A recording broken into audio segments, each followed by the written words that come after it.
देश भर में कोरोना वायरस के बढ़ते संक्रमण के बीच रेमडेसिविर इंजेक्शन की मांग बढ़ गई है।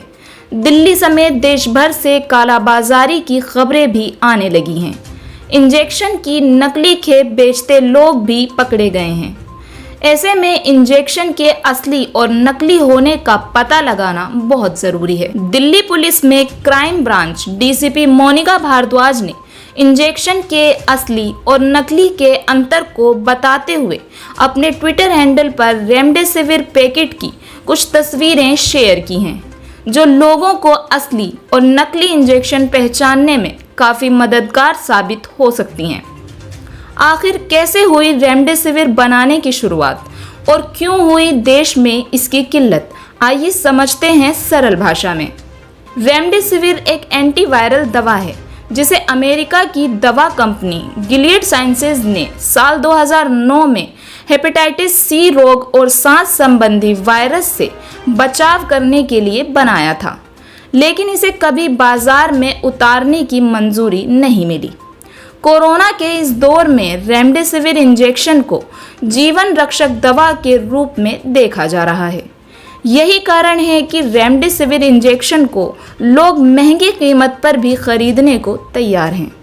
रेमडेसिविर इंजेक्शन का इस्तेमाल कोरोना के गंभीर मरीजों के इलाज में किया जाता है।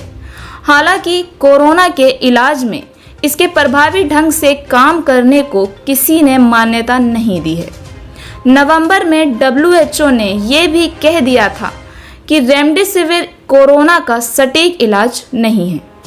कोरोना संकट के बाद इसकी बिक्री में काफ़ी उछाल आया है। भारत में 7 कंपनियां इस दवा का उत्पादन करती हैं। इसमें Cipla limited, Zydus Cadila health care limited, Hetero labs limited, Jubilant life sciences limited, doctor Reddy's laboratories limited, Biocon limited और इंडियन यूनिट ऑफ मिलान शामिल हैं। गिलियड साइंसेज कंपनी ने रेमडेसिविर को इबोला के ड्रग के रूप में विकसित किया था, लेकिन अब माना जाता है कि इससे और भी तरह के वायरस मर सकते हैं। देश में कोरोना की दूसरी लहर के कारण मरीजों की संख्या में भारी बढ़ोतरी देखने को मिली है।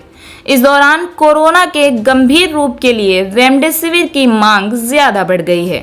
पिछले साल दिसंबर के अंत में कोरोना के नए मामलों में कमी आने के बाद रेमडेसिविर दवा का उत्पादन कम कर दिया गया था। पिछले 6 महीनों में भारत ने करीब 10 लाख से ज़्यादा रेमडेसिविर इंजेक्शन अन्य देशों को निर्यात कर दिया था। देश में कोरोना की किल्लत का एक कारण रेमडेसिविर इंजेक्शन की जमाखोरी और कालाबाजारी की समस्या है।